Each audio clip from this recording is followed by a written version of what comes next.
Phone കേട്ട് തിരിഞ്ഞു നോക്കിയാൽ നിർത്താം, ഇല്ലേ വിട്ടു പോകാന്ന് വിചാരിച്ചു. മോള് സ്കൂളിൽ നിന്ന് വരികയാണോ? പിന്നെ മായ സ്കൂളിലെ പിള്ളേരെ മുഴുവൻ കയ്യിലെടുത്തെന്നാണല്ലോ കേൾക്കുന്നത്. മിടുക്കി. ഞാനിതെങ്ങനെ അറിഞ്ഞെന്നായിരിക്കും.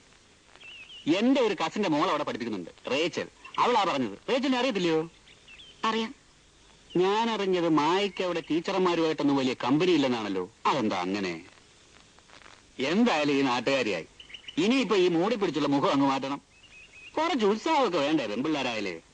ഇറങ്ങി ചുറ്റിയാടുന്ന് കാണണം, പലരെയും പരിചയപ്പെടണം. അങ്ങനല്ലയോ സ്മാർട്ട് ആകേണ്ടത്? പക്ഷെ അതിനൊക്കെ ആരെങ്കിലും വേണ്ടേ? അങ്ങോട്ടും ഇങ്ങോട്ടൊക്കെ ഒന്ന് കൊണ്ടുപോകാനും വരാനും ഒക്കെ അല്ലേ? ആ, വേണേലൊരു കാര്യം ചെയ്യാം. ഞാൻ അടുത്ത ആഴ്ച തോട്ടത്തിൽ പോകുന്നുണ്ട്. മോള് വരുന്നെങ്കിൽ നമുക്ക് ഒരുമിച്ച് പോകാം. തോട്ടമെന്ന് വെച്ചാൽ എത്ര എന്നാ? 210 ഏക്കർ കാപ്പിയും 49 ഏക്കർ ഓറഞ്ചും. പിന്നെ കശാവിശം എല്ലാം കൂടെ 150 ഏക്കർ വേറെയും. അങ്ങ് കയറിക്കഴിഞ്ഞാൽ പിന്നെ നമ്മുടെ ഏരിയയാ. ഒരു പകൽ അവിടെ ജോളിയായിട്ട് സ്പെൻഡ് ചെയ്തിട്ട് വൈകുന്നേരം ആകുമ്പോ നമുക്ക് ഇനി തിരിച്ചു വരാം. മോക്ക് ഭയങ്കര ഹാപ്പിനെസ് ആയിരിക്കും. ഇല്ല. എന്തില്ലെന്ന്? ഞാൻ വരുന്നില്ല. എടുത്തടിച്ച പോലെ പറഞ്ഞാൽ എങ്ങനെയാ മോളെ? എന്താ പറഞ്ഞാല്? മോക്ക് നാളെ ഈ നാട്ടിൽ കഴിയേണ്ടതാ. ഞാൻ എന്തെങ്കിലും ഉപദ്രവത്തിന് വരുമെന്നല്ല. മോളോട് എനിക്കതൊന്നും സാധിക്കത്തില്ല. എന്നാ ഞാൻ വരട്ടെ മോളെ, പിന്നെ കാണാം.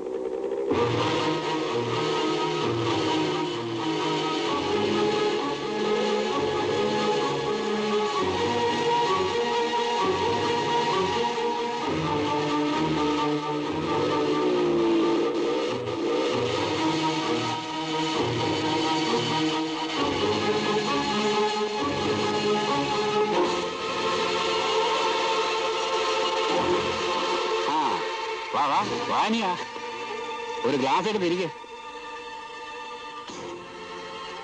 നോക്കുന്നതെല്ലാം കൊള്ളാം. കൈ പറഞ്ഞു കൊടുത്തേക്കല്ലേ.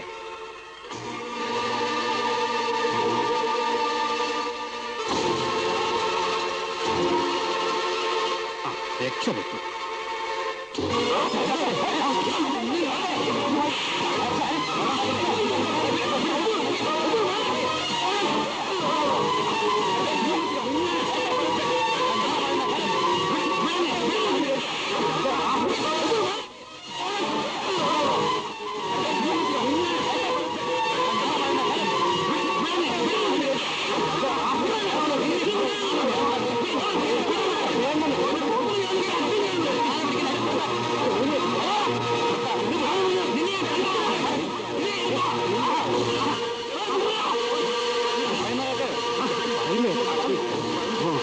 ഒരു എസ്റ്റേറ്റ് ബംഗ്ലാവ് വെള്ളം അടിച്ചോണ്ട് നീ എന്നെ പറ്റി എന്ത് വേണേ പറഞ്ഞോ, അതെനിക്ക് പുല്ല.